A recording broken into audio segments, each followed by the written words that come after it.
Assalamualaikum warahmatullahi wabarakatuh. Perkenalkan, kami dari kelompok 1 akan mempresentasikan ulang mengenai wawasan kebahasaan. Next. Nah, di kelompok 1 ini ada saya, Risi Noviani, lalu ada Adityawan Putra Rafiul, selanjutnya ada Nabila Laila Hartini, dan yang terakhir ada Wijiati. Next. Pembahasan pertama yaitu tentang sejarah ejaan. Lanjut.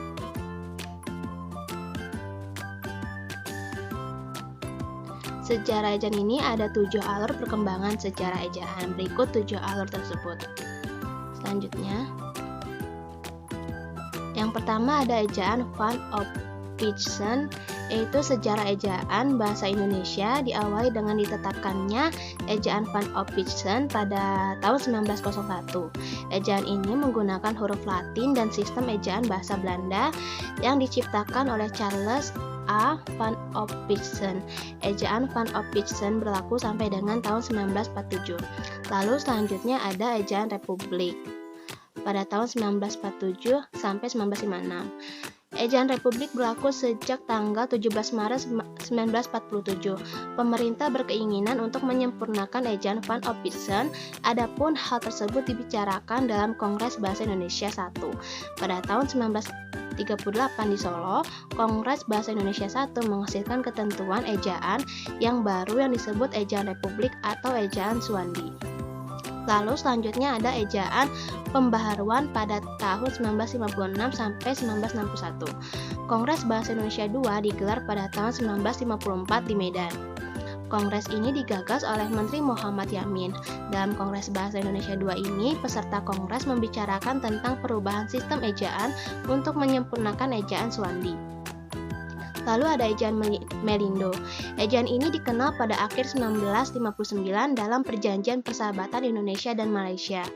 Pembaruan ini dilakukan karena adanya beberapa kosakata yang menyulitkan penulisannya. Akan tetapi, rencana peresmian ejaan bersama tersebut gagal karena adanya konfrontasi Indonesia dengan Malaysia pada tahun 1962. Lalu selanjutnya ada ejaan baru atau Lembaga Bahasa dan Kesusastraan. Pada 1967, Lembaga Bahasa dan Kesusastraan yang sekarang bernama Badan Pengembangan dan Pembinaan Bahasa mengeluarkan ejaan baru. Pembaharuan ejaan ini merupakan kelanjutan dari ejaan Melindo yang gagal diresmikan pada saat itu. Selanjutnya akan disampaikan oleh teman saya. Yang selanjutnya adalah ejaan yang disempurnakan, di mana ejaan yang disempurnakan atau EYD ini berlangsung pada tahun 1972 hingga 2015. Untuk ejaan yang disempurnakan berlaku sejak 23 Mei 1972 hingga 2015 pada masa Menteri Masruri Saleh. Ejaan ini menggantikan ejaan Suwandi yang berlaku sebelumnya. Ejaan Bahasa Indonesia yang disempurnakan ini mengalami 2 kali perubahan, yaitu pada 1987 dan 2009. Oke, yang terakhir adalah ejaan Bahasa Indonesia, di mana ejaan Bahasa Indonesia ini berlaku dari tahun 2015 hingga sekarang. Untuk ejaan Bahasa Indonesia sendiri ada beberapa hal yang diperbaiki dari ejaan yang sebelumnya, yaitu EYD. Yang pertama adalah pemisahan kata majemuk yang lebih konsisten dibandingkan masa EYD, yang kemudian penggunaan huruf kapital, penyederhanaan aturan ejaan, serta penyesuaian kata benda majemuk serapan. Selanjutnya.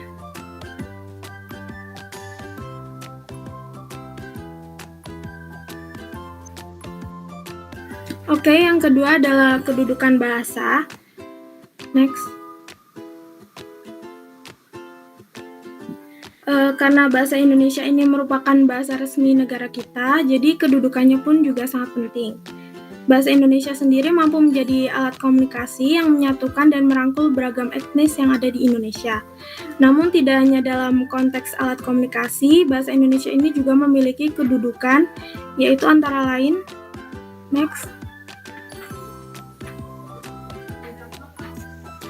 Yang pertama adalah bahasa Indonesia sebagai bahasa nasional, yang dibuktikan dengan adanya pernyataan Sumpah Pemuda dan tertuang pada UUD 1945 pasal 36 ayat 1 dan 2. Kedua, bahasa Indonesia sebagai bahasa negara dibuktikan dalam perumusan Seminar Politik Bahasa Indonesia yang dilaksanakan di Jakarta pada 25 hingga 28 Februari 1975.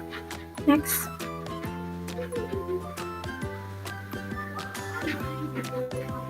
Selanjutnya, fungsi bahasa. Next.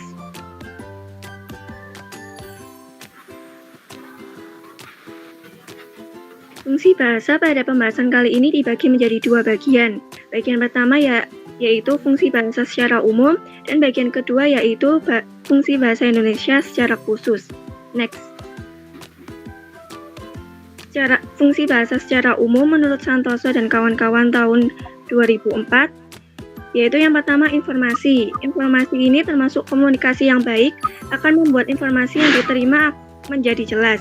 Yang kedua, adanya ekspresi diri, yaitu menarik perhatian orang lain, membebaskan diri dari semua tekanan dalam diri seperti emosi, melatih diri untuk menyampaikan suatu ide dengan baik, dan juga menunjukkan keberanian menyampaikan ide. Yang ketiga, adaptasi dan integrasi.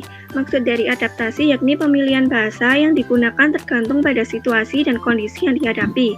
Sedangkan maksud dari integrasi yaitu penggunaan bahasa digunakan untuk menyatukan berbagai ragam manusia yang memiliki sifat dan karakter yang berbeda-beda.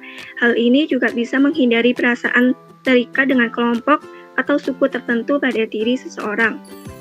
Yang keempat yaitu kontrol sosial. Kontrol sosial ini adalah suatu kegiatan berbahasa yang memberikan kita pandangan dan sikap baru mengenai suatu hal yang baik. Next. Selanjutnya, fungsi bahasa secara umum sebagai alat komunikasi menurut Haldane tahun 1992, yaitu yang pertama instrumental. Instrumental ini adalah untuk memperoleh sesuatu. Yang kedua, regulatoris, yaitu untuk mengendalikan perilaku orang lain. Yang ketiga, interaksional, yaitu untuk berinteraksi dengan orang lain. Yang keempat, personal, berinteraksi dengan orang lain. Yang kelima, heuristik, yaitu belajar dan menemukan sesuatu. Yang keenam, imajinatif, menciptakan dunia imajinasi. Dan yang terakhir, representasional, yaitu menyampaikan informasi. Selanjutnya akan dijelaskan oleh teman saya.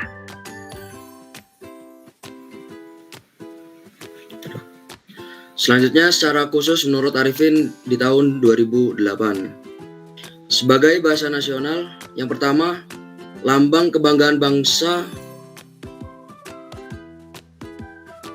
Bahasa Indonesia mencerminkan nilai-nilai sosial budaya yang mendasari rasa kebangsaan. Atas dasar kebangsaan ini, bahasa Indonesia harus terus dijaga, pelihara dan kembangkan serta rasa kebanggaan pemakainya senantiasa kita bina. Yang kedua, lambang identitas nasional.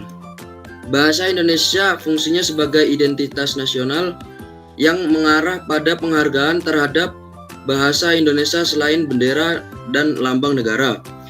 Pengembangan bahasa Indonesia harus diteruskan sehingga bersih dari unsur-unsur bahasa lain. Yang ketiga, alat penghubung antar warga, antar daerah, antar budaya. Berkat adanya bahasa Indonesia, masyarakat dapat berhubungan satu dengan yang lain sedemikian rupa sehingga kesalahpahaman sebagai akibat perbedaan latar belakang sosial, budaya, dan bahasa tidak perlu dikhawatirkan.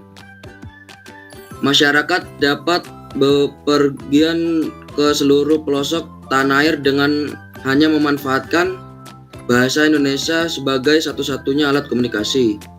Yang keempat, alat pemersatu suku, budaya, dan bahasanya.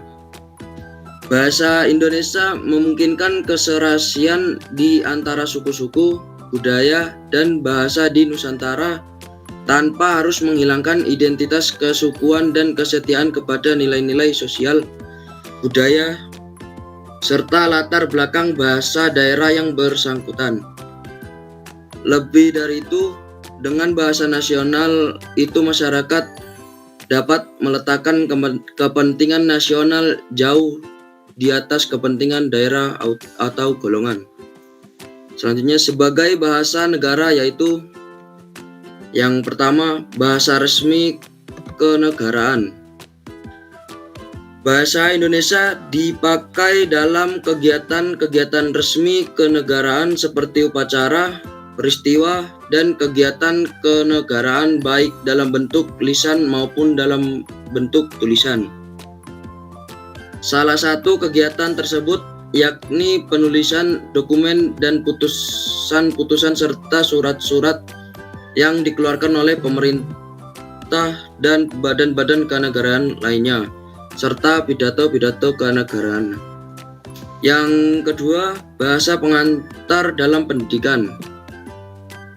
Bahasa Indonesia memiliki fungsi vital di dunia pendidikan di Nusantara ini, mulai dari taman kanak-kanak sampai dengan perguruan tinggi di seluruh Indonesia, kecuali pada daerah-daerah tertentu yang masih menggunakan bahasa daerah sebagai bahasa pengantarnya seperti Aceh, Batak, Sunda, Jawa, Madura, Bali, dan Makassar. Akan tetapi, hanya sampai tahun ketiga pendidikan sekolah dasar. Yang ketiga, alat perhubungan pada tingkat nasional.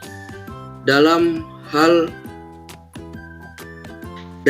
ini bahasa Indonesia dipakai bukan saja sebagai alat komunikasi timbal balik antara pemerintah dan masyarakat luas, bukan saja sebagai alat perhubungan antar daerah dan antar suku.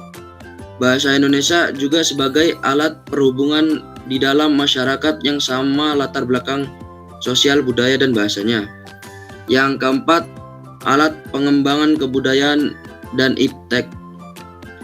Di dalam hubungan ini, bahasa Indonesia adalah satu-satunya alat yang memungkinkan kita membina dan mengembangkan kebudayaan nasional sedemikian rupa sehingga bahasa Indonesia memiliki ciri-ciri dan identitas sendiri yang membedakannya dengan kebudayaan daerah.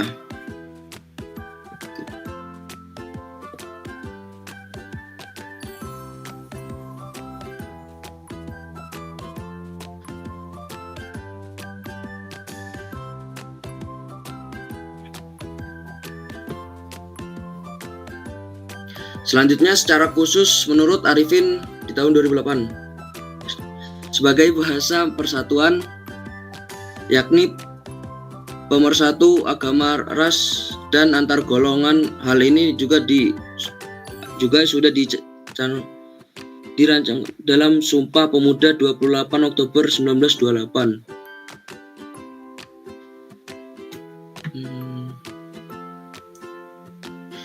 Sumpah Pemuda yang pertama, kami putra dari putri Indonesia mengaku bertumpah darah yang satu, tanah air Indonesia. Yang kedua, kami putra dan putri Indonesia mengaku berbangsa yang satu, bangsa Indonesia. Yang ketiga, kami putra dan putri Indonesia menjunjung bahasa persatuan Indonesia. Selanjutnya sebagai bahasa baku, yang pertama pemersatu sosial, budaya, bahasa. Yang kedua, penanda kepribadian bersuara dan berkomunikasi. Yang ketiga, penambah kewibawaan sebagai pejabat dan intelektual. Yang terakhir, penanda acuan ilmiah dan penulisan ilmiah. Selanjutnya kesimpulan, wawasan kebahasaan adalah pemahaman yang mendalam tentang bahasa yang meliputi sejarah ejaan, kedudukan, dan fungsi bahasa dalam masyarakat. Sejarah ejaan mencerminkan evolusi bahasa dari masa ke masa, mencatat perubahan dalam penggunaan huruf dan aturan penulisan. Kedudukan bahasa menentukan status sosial dan budaya suatu komunitas, serta mengaruhi identitas individu dan kelompok. Fungsi bahasa mencakup komunikasi, ekspresi diri, pembentukan hubungan sosial, dan penyimpanan pengetahuan. Kesimpulannya, wawasan kebahasaan memperkaya pemahaman tentang bagaimana bahasa mempengaruhi dan dipengaruhi oleh konteks sosial, sejarah, dan budaya.